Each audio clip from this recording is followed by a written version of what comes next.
How can we really get to know who the ancient Romans were? When we think of the Romans, their powerful rulers typically come to mind. But this doesn't teach us about the daily life of normal Romans. If we really want to understand the Romans, we must look at the daily lives of the typical inhabitants of the empire. First, we must look at the buildings in Rome, which will teach us about the lives and values of the Roman people. Secondly, we'll look at their hygiene and how that contributed to Roman success. And thirdly, we will look at the Roman food, which was basically in excess because of the flourishment of their empire. Also, flourishment probably isn't a word, but whatever. First off, the ancient remains of Roman homes, roads, and tombs reveal how the Romans lived, how they traveled, and how they were buried. The Romans built their society around public spaces. The cities were built around public squares. The Forum was the heart of Rome. Some of its various functions were holding elections, public trials, gladiator matches for all to see, schools, business deals, as well as just socializing and other social gatherings. Something that added to the Romans' dependence on public life was that Rome did not have a police force provided by the government. So Romans typically spent time in close-knit communities centered around a powerful figure or a patron. Basically, clients would provide services for the patron in return for protection. The patron would use harsh measures to ensure that people were too afraid to hurt their clients. Because of this, Roman people were always very nice to each other in public, because if they were rude, they would be in danger of being set right by the patron. The Roman trade network depended on their vast network of well-built and maintained roads. Rome's roads were lined with tombstones, typically engraved with a message for the dead person, for the travelers passing by. They might talk about. So these epitaphs would be written from the first person, from the dead person, and they would tell typically about what their life was like and what their values were. Some of these values would be very strange to today's standards. Also, some of the epitaphs were written by someone else. For instance, one of Aelia Potesta's husbands wrote on her gravestone, this is a quote from the epitaph, quote, "Never did wool leave her hands without good cause," unquote. For Roman women, weaving woolen clothing was seen as almost patriotic and was a measure of goodness for a woman. Aelia's husband also wrote about how well she shaved her legs. So we can really see about what the Romans valued. My second point is that the Roman Empire was to a large extent able to support itself and grow as powerful as it did because Rome went to great lengths to ensure personal hygiene for all citizens.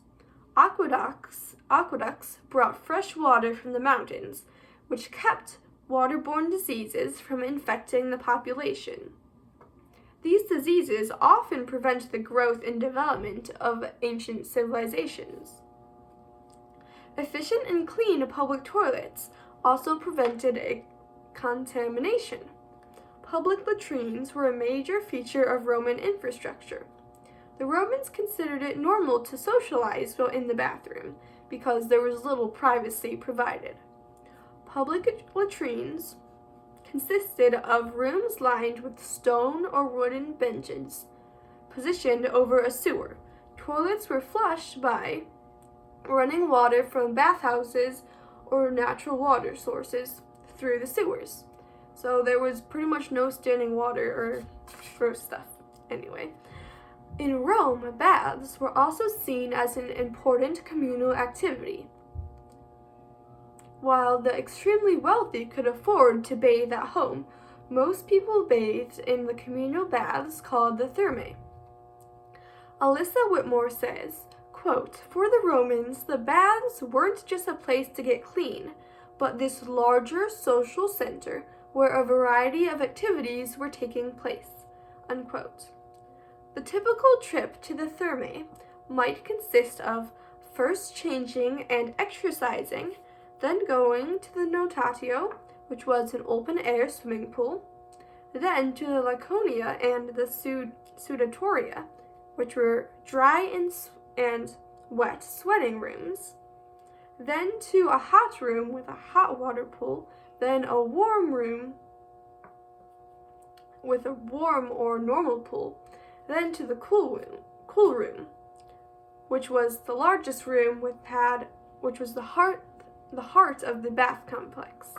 Sometimes even ice was dumped into the pool to make it extra cold. At the thermae, there were also rooms for massage and hair pulling out and waxing, and a variety of other health treatments. It is guessed that they also had a barbershop, dentists, surgeons, and tailors at some bathhouses because of all of the equipment found in the drains of the Roman baths.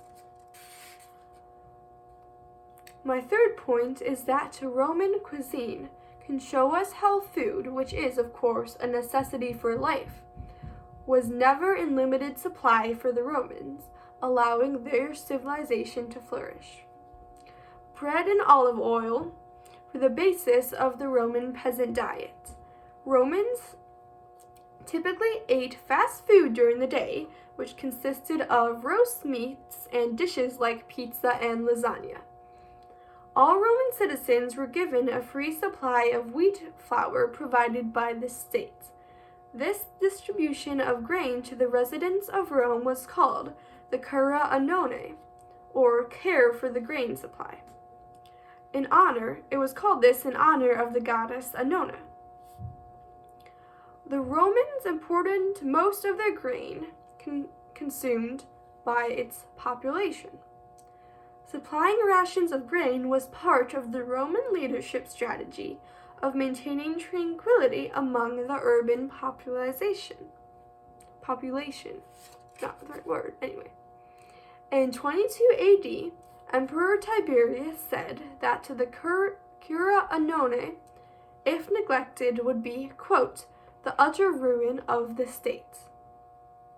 So, with food basically guaranteed, powerful Romans began to see food as an entertainment rather than a nourishment.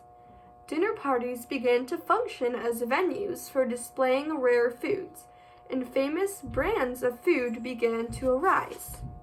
In conclusion, we can't simply look at the great emperors to really understand the Romans. Instead, we must look at the daily lives of the typical inhabitants of the empire, specifically at their buildings, secondly, at their hygiene, and third, at Roman food. Thank you.